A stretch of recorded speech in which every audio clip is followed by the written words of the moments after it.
నమస్తే సీమా న్యూస్ కి స్వాగతం. ముందుగా ముఖ్య వార్తల్లోని వివరాలకు వెళ్తే, విద్యారంగ సమస్యలు పరిష్కరించాలని కర్నూలులో పీడీఎస్యూ ఆధ్వర్యంలో కర్నూలు కలెక్టర్ కార్యాలయాన్ని ముట్టడి చేశారు. గత ప్రభుత్వంలో విద్యార్థులకు శాపంగా మారిన జీవోలను ప్రస్తుత ప్రభుత్వం రద్దు చేయాలని వారు డిమాండ్ చేశారు. పీజీ విద్యార్థులకు ఇబ్బందిగా ఉన్న జీవో నెంబర్ 77ను రద్దు చేయాలని వారు కోరారు. ఇంటర్మీడియట్ విద్యార్థులకు మధ్యాహ్న భోజనం పథకం అమలు చేయాలని అన్నారు.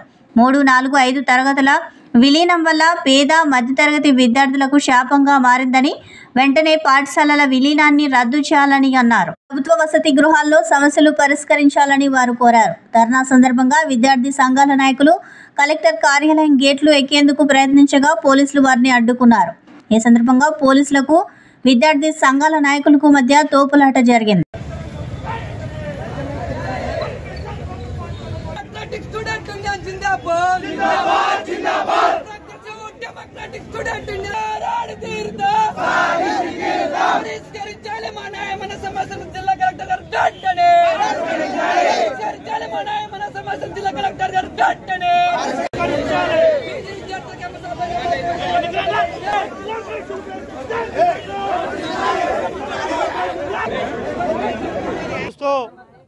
పీడీఎస్ రాష్ట్ర కమిటీ పిలుపు మేరకు కర్నూలు జిల్లా కలెక్టర్ కార్యాలయం ముందు పీడీఎస్ ఆధ్వర్యంలో ధర్నా చలో కలెక్టర్ కార్యక్రమాన్ని ఈరోజు మనం నిర్వహించబోతున్నాం. ఈరోజు రాష్ట్ర ప్రభుత్వ పాఠశాల విలీన ప్రక్రియ జీవులను 84, 85, 117 జీవులను తక్షణమే రద్దు చేయాలని, అదేవిధంగా రాష్ట్ర ప్రభుత్వం గత ఎన్నికల సమయంలో రాష్ట్ర ప్రభుత్వం ఎన్నో ఇచ్చిన హామీలను తల్లికి వందనం పథకాన్ని తక్షణమే అమలు చేయాలి. అదేవిధంగా పీజీ విద్యార్థులకు శాపంగా మారినటువంటి జీవో నెంబర్ 77ను తక్షణమే రద్దు చేసి పీజీ విద్యార్థులకు ఫీజు రియంబర్స్మెంట్ పథకం అమలయ్యేలా రాష్ట్ర ప్రభుత్వం చర్యలు తీసుకోవాలి.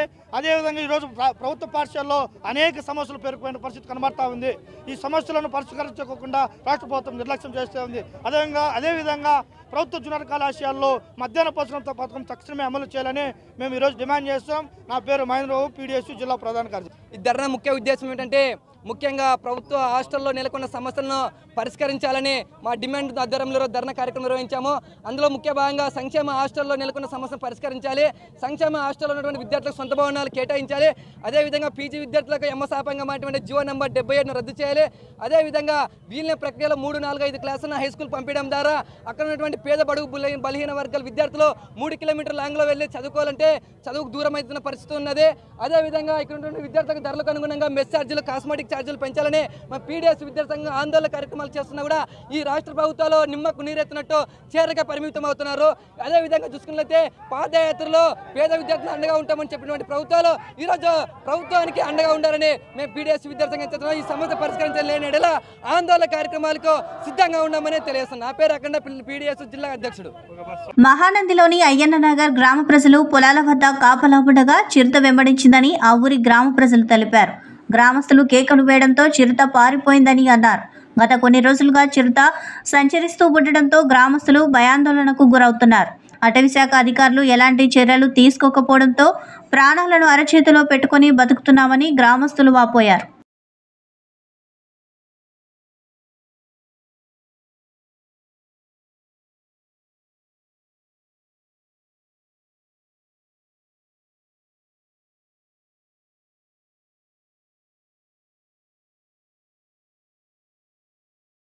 మాకు ఎదురొచ్చింది. పిల్లల తల్లులము వచ్చున్నాం దావన కావిలుండి పొద్దుగాలకు రానికి శాతవతం కాలే, ఆవులు ఎక్కువైపోయినాయని పొద్దుపోయింది మాకు. ఎక్కడి నుంచి వస్తున్నావు? పారంకల్లి నుండి. పారంకల్లి నుంచి వస్తుంటే ఏడ కనిపించింది? 2 బూర్గమల్ల సందున. మంగళవారం DYFI Kurnool new city committee ఆధ్వర్యంలో కల్లూరు చెన్నమ్మ సెంటర్లో డివైఎఫ్ఐ నాయకులు సంతకాల సేకరణ కార్యక్రమం నిర్వహించారు. ఈ సందర్భంగా డివైఎఫ్ఐ జిల్లా అధ్యక్షుడు రాఘవేంద్ర, న్యూ సిటీ కార్యదర్శి హుసేన్ బాషా మాట్లాడుతూ చెన్నమ్మ సెంటర్లో రోజురోజుకు ట్రాఫిక్ సమస్య ఎక్కువైపోతుందని, ఇక్కడ ఎటువంటి సర్కిల్ లేకపోవడం వల్ల చాలా సందర్భాలలో వాహనాలు స్తంభించిపోయి ప్రజలు చాలా ఇబ్బందులకు గురవుతున్నారని వారు తెలిపారు. అలాగే చెన్నమ్మ సెంటర్ నుండి ముజఫర్ నగర్ వరకు రోడ్డు గుంతలుగా చీలిపోయి అస్తవ్యస్తంగా ఉందని, మార్గంలో ఎటువంటి డివైడర్ లేకపోవడం వల్ల వాహనదారులు ఇబ్బందులకు గురవుతున్నారని వారు తెలిపారు. రాత్రి వేళలో ఈ మార్గం చాలా ప్రమాదంగా ఉందని, సెంట్రల్ లైటింగ్ లేకపోవడం వల్ల వాహనాల ప్రజలు ఇండస్ట్రియల్ ఎస్టేట్ దగ్గరకు వచ్చేసరికి చీకట్లో ఎదురెదురుగా వచ్చి ప్రమాదాలు గురవుతున్నాయని వారు తెలిపారు. కాబట్టి కార్పొరేషన్ అధికారులు ప్రజా ప్రతినిధులు వెంటనే స్పందించి ట్రాఫిక్ నియంత్రణ కోసం చెన్నమ్మ సెంటర్లో సర్కిల్ ఏర్పాటు చేసి సెంటర్ నుండి ముజఫర్ నగర్ వరకు కొత్తగా రోడ్డు వేసి డివైడర్ ఏర్పాటు చేసి సెంట్రల్ లైటింగ్ వేయాలని వారు డిమాండ్ చేశారు. ఈ కార్యక్రమంలో డివైఎఫ్ఐ న్యూ సిటీ అధ్యక్షుడు గౌతమ్, నగర నాయకులు విక్రమ్, ఇమ్రాన్, దస్తగిరి తదితరులు పాల్గొన్నారు.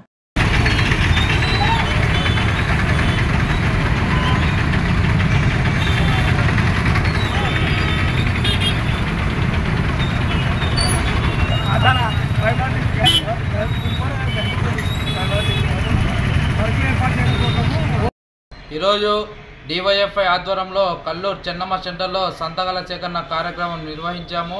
ఈ కార్యక్రమం యొక్క ముఖ్య ఉద్దేశం వచ్చేసి ఈరోజు చెన్నమ్మ సెంటర్లో పెద్ద ఎత్తున ట్రాఫిక్ పెరిగిపోయి రోజుకు ట్రాఫిక్ పెరిగిపోవడం వల్ల ట్రాఫిక్ సమస్య పెద్ద ఎత్తున వస్తుంది. చాలా సందర్భాల్లో వాహనాలు నిలిచిపోయి స్తంభించిపోతున్నాయి.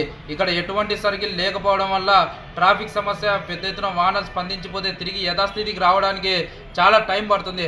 అలాగే చెన్నమ్మ సెంటర్ నుండి ముజాఫర్నగర్ పోయే ఈ రస్తా ఏదైతే ఉందో ఈ రస్తా అంతా చాలా అస్తవ్యస్తంగా ఉంది. గుంతలు పడ్డము, అలాగే రోడ్డు చీలిపోవడం వల్ల ఇక్కడ ఈ మార్గంలో ప్రయాణించే ప్రయాణికులు చాలా సందర్భాల్లో గుంతల్లో పడి కానీ అలాగే బండ్లు స్లిప్ అయి వాళ్ళు ఇబ్బందులకు గురవుతున్న పరిస్థితి ఈ మార్గంలో ప్రయాణించే వాహనదారులకు ఉంది. అలాగే ఇక్కడ ఈ మార్గంలో ఎటువంటి డివైడర్ లేకపోవడము, ఎటువంటి సెంట్రల్ లైటింగ్ లేకపోవడం వల్ల రాత్రి వేళలో వాహనదారులు ప్రజలు పెద్ద ఎత్తున ఇబ్బందులకు గురవుతున్నారు. చెన్నమ్మ సెంటర్ నుంచి ఇండస్ట్రియల్ ఎస్టేట్ వచ్చేసరికి రాత్రి వేళల అక్కడ ఎటువంటి సెంట్రల్ లైటింగ్ లేకపోవడం వల్ల చీకటి ఉండడం వల్ల ఎదురుగా ఏ వాహనాలు వస్తున్నాయి, ఎటువైపు వస్తున్నాయో తెలుసుకోలేక ఒకరికొకరు గుద్దుకొని ప్రమాదాలకు గురవలసిన పరిస్థితి ఈ మార్గంలో ఉంది. అందుకే ఈరోజు మేము కార్పొరేషన్ అధికారుల్ని, ప్రజాప్రతినిధుల్ని డిమాండ్ చేస్తున్నాము. వెంటనే ఇక్కడ ట్రాఫిక్ నియంత్రణ కోసం ఒక సర్కిల్ ఏర్పాటు చేయండి. చెన్నమ్మ సెంటర్ నుండి ముజాఫర్ నగర్ వరకు ఒక కొత్తగా రోడ్డు వేయండి, డివైడర్ ఏర్పాటు చేయండి, సెంట్రల్ లైటింగ్ ఏర్పాటు చేయాలని చెప్పి ఈరోజు మేము డివైఎఫ్ఐగా డిమాండ్ చేస్తున్నాము. కర్నూలు జిల్లా ఆలూరు మండలం ముద్దనగిరి గ్రామ సమీపంలో అక్రమంగా కర్ణాటక మద్యాన్ని బొలెరో వాహనంలో తరలిస్తున్నారనే సమాచారం రావడంతో ఆలూరు సెబ్ పోలీసులు నిఘా పెట్టి వాహనాన్ని ఆపి తనిఖీ చేశారు. దాదాపు 2,50,000 విలువ చేసే మద్యాన్ని బొలెరో వాహనాన్ని సీజ్ చేసి డ్రైవర్ను అరెస్టు చేశారు. జిల్లా SEB and enforcement additional SP Vinod Kumar మీడియాతో మాట్లాడుతూ గత 20 రోజులుగా స్పెషల్ పార్టీలతో నిఘా పెట్టి అక్రమ మద్యాన్ని ఎవరైతే తరలిస్తున్నారో వారిని అరెస్టు చేస్తున్నామని, ఎలాంటి రాజకీయాలకు ఒత్తిళ్లకు లోనవ్వకుండా ఆలమూరు పోలీసులు పని చేస్తున్నారని, అందులో భాగంగానే ఈరోజు చేసే 2,50,000 రూపాయల విలువ చేసే మద్యాన్ని 6 లక్షల విలువ చేసే బొలెరో వాహనాన్ని డ్రైవర్ను అరెస్టు చేశామని తెలిపారు. అక్రమంగా మద్యాన్ని ఎవరు తరలించినా ఉపేక్షించేదే లేదని, ఇంటెలిజెన్స్ నిఘా పెట్టి ఎప్పటికప్పుడు వాచ్ చేస్తున్నామని తెలిపారు. మీడియా మిత్రులకి నమస్కారం. జిల్లా ఎస్పీ శ్రీ బిందుమాధవ్ ఐపీఎస్ గారు మరియు మన ఎస్సీబీ సూపరింటెండెంట్ శ్రీ రవికుమార్ గారి ఆదేశాల మేరకు ఇవాళ సుమారు 5 గంటల ప్రాంతంలో ఉదయం మన SCB Aluru incharge inspector Mallika garu and Aluru incharge SI and మిగతా స్టాఫ్ రూట్ వాచ్ కండక్ట్ చేస్తుండగా అనుమానాస్పదంగా ఒక వెహికల్ని మేము డిటెక్ట్ చేయడం జరిగింది. దానికి సంబంధించి అందులో పరిశీలిస్తే మొత్తం 54 బాక్సులు టెట్రా ప్యాకెట్స్ అన్నమాట కర్ణాటక అక్రమ మద్యాన్ని కనుగొనడం జరిగింది. అందులో ఉన్న డ్రైవర్ సలీం అనే డ్రైవర్ని మేము అరెస్ట్ చేయడం జరిగింది. అతను హొలగుంద మండలానికి చెందిన వ్యక్తిగా గుర్తించాము.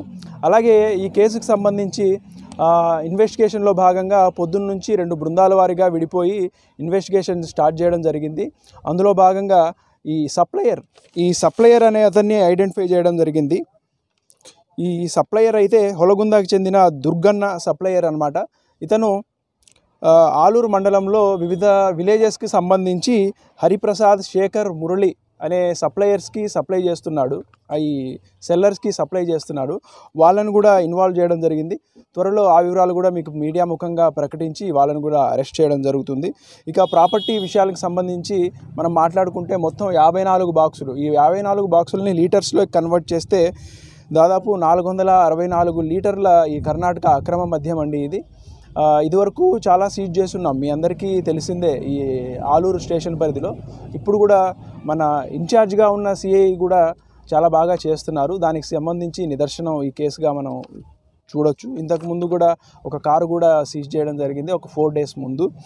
అలాగే ఈ బొలెరో మ్యాక్స్ ఈ పికప్ వెహికల్ వాల్యూ కూడా మనకు మొత్తం 6 lakhs ఉంటుంది. మనం పట్టుకున్న ప్రాపర్టీ వాల్యూ 2.2 lakhs ఉంటుంది. మొత్తం కలిపి దాదాపు 8.5 లక్షల దాకా ప్రాపర్టీని మనం సీజ్ చేయడం జరిగింది. దీనికి సంబంధించి శాంపుల్స్ అన్నీ తీసి ల్యాబ్ కూడా పంపించడం జరిగింది ఫర్దర్గా. కర్నూలులో కురవ శివ అనే వ్యక్తి దారుణ హత్యకు గురయ్యారు. శివ కర్నూలులోని 1వ పట్టణ పోలీస్ స్టేషన్ పరిధిలో ఓ ఖాళీ స్థలానికి వాచ్మెన్గా పనిచేసేవాడు. ఈ క్రమంలో గుర్తు తెలియని వ్యక్తులు మంగళవారం రాత్రి శివను క్రికెట్ బ్యాట్తో కొట్టి చంపారు. ఈ ఘటనపై 1వ పట్టణ పోలీసులు కేసు నమోదు చేసుకుని దర్యాప్తు చేస్తున్నారు. మృతుడు తన కుటుంబ సభ్యులకు దూరంగా ఉంటున్నారని పోలీసులు తెలిపారు. ఆంధ్రప్రదేశ్ రాష్ట్రంలో ప్రభుత్వ అధికారులు రాజ్యాంగ బాధ్యతలను నిష్పక్షపాతంగా నెరవేర్చాలని మాజీ మంత్రి కేఈ ప్రభాకర్ కోరారు. ఈరోజు కర్నూలు నగరంలోని 48వ వార్డ్ రోజా వీధిలో అసాంఘిక కార్యకలాపాలపై ఎస్సీ ఎస్టీ బీసీ మైనార్టీ మహిళా ఐక్యవేదిక కర్నూలు నగర అధ్యక్షురాలు మీసాల సుమలత ఆధ్వర్యంలో అవగాహన సదస్సు నిర్వహించారు. మాజీ మంత్రి కేఈ ప్రభాకర్ ముఖ్య అతిథిగా పాల్గొని మాట్లాడారు. ఈ సందర్భంగా కేఈ ప్రభాకర్ మాట్లాడుతూ ఎర్రచందనం స్మగ్లర్లు గంజాయి బ్లేడ్లు బ్యాచ్లు ఆంధ్రప్రదేశ్ రాష్ట్రంలో తెలుగుదేశం పార్టీ ప్రజా పరిపాలనలో ఉండకుండా ఏరిపారేస్తామని చెప్పారు. గత వైఎస్ఆర్సీపీ ప్రభుత్వ హయాంలో చట్టాలు చుట్టాలుగా పనిచేశాయని, చంద్రబాబు జైలుకెళ్లడం కుట్ర కోసమేనని అన్నారు. గంజాయి నాసిరకం మద్యం వల్ల పేద ప్రజలు బానిసలుగా మార్చారని, 100 రోజుల పాలనలో అసాంఘికం అణిచివేయడం జరుగుతుందని అన్నారు. చట్టాలను అతిక్రమించే వారిపై కఠిన చర్యలు ఉంటాయని, మా పాలనకు నీతి నిజాయితీ శ్రీరామ రక్ష అని తెలిపారు. ఈ కార్యక్రమంలో జెడ్పీటీసీ జ్ఞానేశ్వర్ గౌడ్, నాగన్న, ఆంజనేయులు, రాముడు, శంషుద్ ఖాదర్, షాలిమియా, శేషమ్మ, కర్రమ్మ, నారాయణమ్మ తదితరులు పాల్గొన్నారు.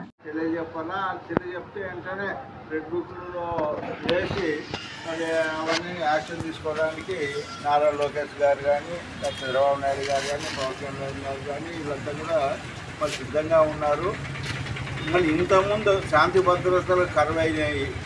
పోలీసు అధికారులు కూడా మనము పోలీస్ రిపోర్ట్ ఇస్తే కూడా తీసుకోలేని పరిస్థితి ఉండింది.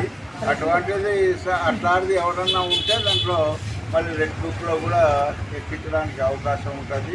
మరి ఏదో మిగతా వాళ్ళంతా హేళన చేస్తున్నారు కానీ రెడ్ బుక్ అనే దాంట్లో ఎక్కితే మాత్రం కఠినమైన చర్యలు. BSNL Kurnool business area Kurnool జిల్లా మరియు నంద్యాల జిల్లా పరిధిలో సుమారు 400 సెల్ టవర్ల ద్వారా 4G సేవలను దశల వారీగా అందుబాటులోకి తీసుకువస్తామని Kurnool business area general manager G Ramesh ఒక ప్రకటనలో తెలిపారు. కావున వినియోగదారులు ఇప్పటికీ తమ మొబైల్ సేవలను 2G, 3G సిమ్తో మాత్రం ఉపయోగిస్తున్న వారికి వారి ప్రాంతాలలో 4G సేవలను ప్రారంభించినప్పుడు అంతరాయం ఏర్పడుతుంది. తమ సిమ్ను అప్గ్రేడ్ చేసిన తర్వాత 2G, 3G, 4G మొబైల్ సేవలను నిరంతరాయంగా ఆస్వాదించవచ్చు. కావున ప్రస్తుతం ఉన్న 2G, 3G సిమ్ వినియోగదారులకు 4Gకి అప్గ్రేడ్ చేసుకోవాలి. 4Gకి అప్డేట్ చేసిన తర్వాత 2G మరియు 3G సేవలు కూడా కొనసాగుతాయి. 544040కి సిమ్ అనే సందేశాన్ని SMS ద్వారా పంపడం ద్వారా కస్టమర్లు తమ సిమ్ రకాన్ని 2G, 3G, 4Gకి సులభంగా కనుగొనవచ్చు. ప్రస్తుతం బిఎస్ఎన్ఎల్ 2G, 3G వినియోగదారులకు ఉచిత 4G సిమ్ అప్గ్రేడ్ ఆఫర్ను ప్రవేశపెట్టింది. ఈ ఉచిత 4G సిమ్లు బిఎస్ఎన్ఎల్ కస్టమర్ సర్వీస్ సెంటర్లలో మరియు బిఎస్ఎన్ఎల్ 4G సిమ్ కోసం బిఎస్ఎన్ఎల్ యొక్క అవుట్లెట్లను సంప్రదించవచ్చు. కావున 2G, 3G వినియోగదారులందరూ తర్వాత 4G సిమ్కు అప్డేట్ చేసుకుని అంతరాయం లేని మొబైల్ సర్వీసులను ఆస్వాదించమని కోరుతున్నామని జనరల్ మేనేజర్ జి రమేష్ కోరారు. బిఎస్ఎన్ఎల్ ప్రభుత్వ రంగ సంస్థ కర్నూలు బిజినెస్ ఏరియా పరిధిలో ఇప్పుడున్న 2G, 3G టవర్లు మరియు అదనపు టవర్ల ద్వారా 4G సేవలు అందించడానికి త్వరలోనే 400 4G టవర్ల రూపంలో సేవలు అతి త్వరలో కస్టమర్లకి అందుబాటులో రావడానికి రెడీగా ఉంది. ఈ సందర్భంగా ప్రస్తుతం 2G, 3G సేవలు మాత్రమే సబ్స్క్రైబ్ చేసుకున్న కస్టమర్స్ తమ సిమ్ని 4Gకి అప్గ్రేడ్ చేసుకొని 4G సేవలను అంతరాయం లేకుండా నిరంతరాయంగా పొందగలరని రిక్వెస్ట్ చేస్తున్నాం. ఈ సిమ్ అప్గ్రేడేషన్ చేసుకోవడానికి తమ హ్యాండ్సెట్ ద్వారా కస్టమరు 540400కి సిమ్ అని సందేశాన్ని SMS ద్వారా పంపించగలరు.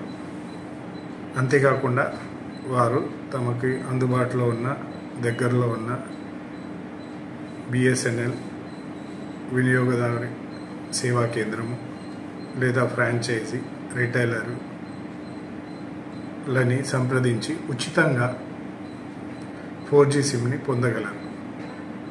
కర్నూలులోని ఏ క్యాంప్లో నూతనంగా ఏర్పాటు చేసిన కుంభా రెస్టారెంట్ను పాణ్యం ఎమ్మెల్యే గౌరీ చరితారెడ్డి ప్రారంభించారు.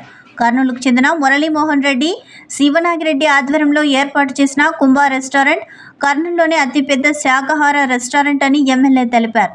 ఎలాంటి ఫుడ్ కలర్స్ లేకుండా ఇంట్లో తయారు చేసిన విధంగా ఆహార పదార్థాలు తయారు చేస్తున్నందున ఎమ్మెల్యే నిర్వాహకులకు అభినందనలు తెలిపారు. కర్నూలులో ఎక్కువగా మాంసాహార రెస్టారెంట్లు ఉన్నాయని, కుంభా రెస్టారెంట్ శాకాహారులకు ఎంతగానో ఉపయోగపడుతుందని ఆమె తెలిపారు.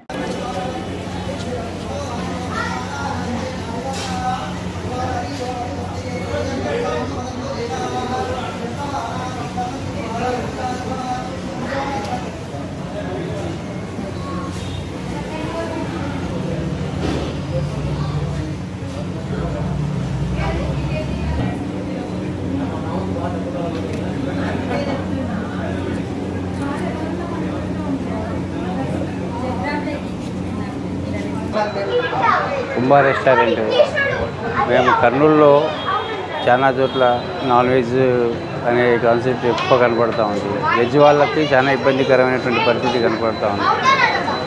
కనుక ప్యూర్ వెజ్ పెట్టాలని చెప్పేసిన ఉద్దేశంతో మా దగ్గర ఎగ్గు కానీ, ఫుడ్ కలర్స్ కానీ, ఎటువంటి టేస్టింగ్ సాల్ట్లు కానీ, ఇలాంటి ఏ రకమైనటువంటి హానికరపు పదార్థాలు కలవకుండా ప్యూర్ వెజిటేరియన్ ఐటమ్ను అందించాలని చెప్పేసిన ఉద్దేశంతో ఈరోజు మేము ఏ క్యాంప్ సర్కిల్లో, కర్నూలులో ఏ క్యాంప్ సర్కిల్లో కుంభా రెస్టారెంట్ అని స్టార్ట్ చేస్తున్నాము.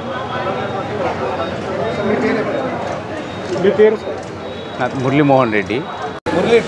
ఈరోజు మన ఏ క్యాంప్లో కుంభా రెస్టారెంట్ ఓపెనింగ్ సందర్భంగా ఇక్కడికి రావడం జరిగింది.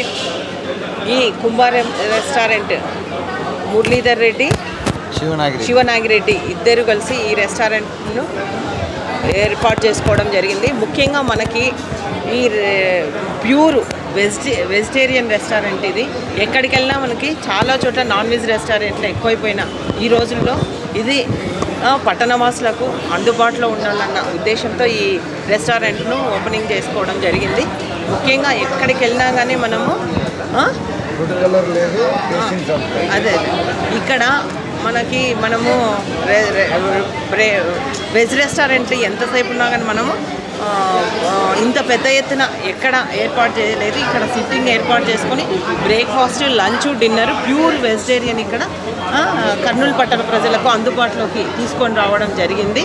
అంతేకాకుండా ఇక్కడ ఫుడ్ కలర్స్ లేకుండా, టేస్టింగ్ సాల్ట్ ఇవన్నీ ఉపయోగించకుండా ఇక్కడ ఫుడ్ తయారు చేయడం జరుగుతుంది. ఎందుకంటే ఈరోజు ఈ కలర్ల వల్ల, మనకి ఈ టేస్టింగ్ సాల్ట్ల వల్ల మన శరీరాలు చాలా ఆరోగ్యాలు పాడైపోతూ ఉన్నాయి మనకు తెలియకుండానే. కాబట్టి అవేమీ ఉపయోగించకుండా ఇంట్లో మనం ఎలాగైతే స్వయంగా వార్తలు ఇంతటితో సమాప్తం. నమస్కారం.